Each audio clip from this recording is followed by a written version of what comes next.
Brought you by Meghdoot herbal. मुझे diabetes है। मेघदूत मधुशून्य ये हाई ब्लड शुगर और ब्लड प्रेशर को कंट्रोल तो करता ही है, साथ में ये मुझे काफी एनर्जेटिक रखता है। मेघदूत मधुशून्य खाओ, फिट एंड फाइन हेल्थ बना। बेल से अंदर की तरफ स्नान कर रहा तो पैर फिसल गया और बहाव इतना ज्यादा था कि संभल नहीं पाया। एक ही पैर मेरा खड्डे में आया था लेकिन मैं संभल नहीं पाया।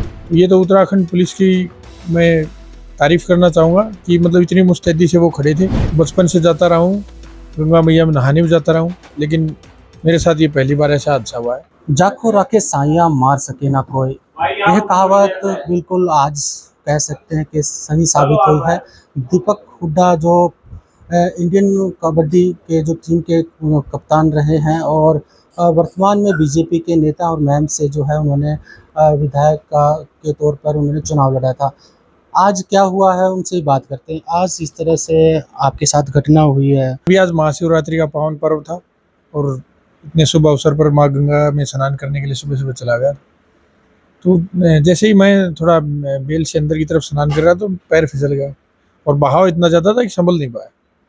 एक ही पैर मेरा खड्डे में आया था लेकिन मैं संभल नहीं पाया, तो पानी में थोड़ा अंदर चला गया था।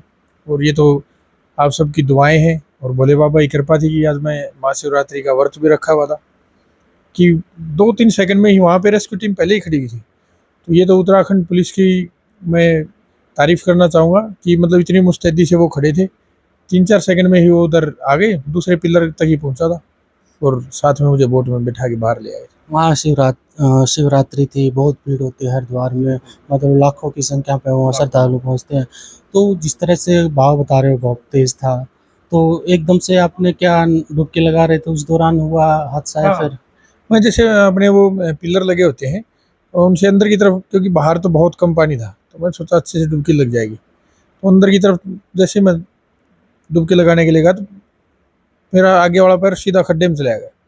फिर तो संभलना ही एकदम जब ऐसा होता है और पानी का बहाव इतना तेज था कि संभल नहीं पाया, तो फिर हाथ पैर मारे। तब तक फिर वो रेस्क्यू टीम ही आ गई थी। मैं दूसरे पिलर के पास ही पहुंचा था, ज़्यादा अंदर नहीं, दूसरे पिलर के पास था, लेकिन रेस्क्यू टीम इतनी मुस्तैदी से खड़ी थी कि तुरंत आ गए थे। जब आपका पाँव फिसला, आप बह रहे थे, तो दिमाग में क्या आ रहा था उस समय? बट दिमाग में तो उस टाइम एकदम से तो काम नहीं किया था, बस यही था कि हाथ चलाते रहो, लेकिन बहाव सच में बहुत ज़्यादा तेज था। तो जिस तरह से आपके परिवार में काफ़ी ट्रेजेडी हुई है, फादर साहब भी चले गए थे, मदर भी चले गए थे और आपके साथ इस तरह से हादसा हुआ, तो कहीं न कहीं थोड़ा हाँ भगवान की मेहर मानते हैं कि भाई थोड़ा हाँ तो भगवान ने मेहर रखी से भगवान बिल्कुल मेहर रखी है। मैं तो इसलिए बोल रहा हूँ कि आज महाशिवरात्रि का दिन था और माँ गंगा मैया का आशीर्वाद और इतने सारे लोगों की दुआएं थी, नहीं तो बड़ा हादसा हो सकता था, क्योंकि पानी का बहाव बहुत ही ज़्यादा तेज़ था।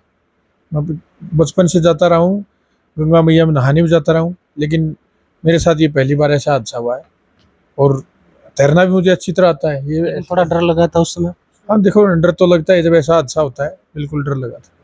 तो एक पोस्ट भी एक सोशल मीडिया में चल रही है कि उसमें क्या मैं वहाँ हरिद्वार गया नहीं। मैं तो आपके सामने बैठा कह रहा हूँ कि मैं सुबह सुबह तो, क्योंकि मेरा आज व्रत भी था, महाशिवरात्रि का व्रत भी है, तो मैं गया था स्नान करने के लिए। तो जिस तरह से एनडीआरएफ की टीम थी, वहाँ पुलिस की जो मुस्तैदी थी, उससे मतलब बिल्कुल बिल्कुल मैं तो तारीफ करना चाहूँगा उत्तराखंड पुलिस की कि इतनी मुस्तैदी से वहाँ पर वो मौजूद थे और उन्होंने 2 से 3-4 सेकंड का समय ही लगाया होगा मुझ तक पहुँचने के लिए। बिल्कुल जो हरिद्वार पुलिस है उन्होंने दावा किया था कि दीपक हुड्डा को उन्होंने रेस्क्यू करवाया है गंगा स्नान करते वक्त तेज बहाव में बह गए। तो दीपक हुड्डा ने भी माना है कि वो आज हरिद्वार में जो है उनका व्रत था और रात्रि के दिन वो गंगा में स्नान करने गए, उस दौरान उनका जो पाँव है वो बहाव में बह गया था और जो एनडीआरएफ की टीम थी और जो वहाँ पुलिस थी उसकी मुस्तैदी के कारण उनकी जान बच पाई। आज तक के लिए रोहतक से मैं सुरेंद्र सिंह।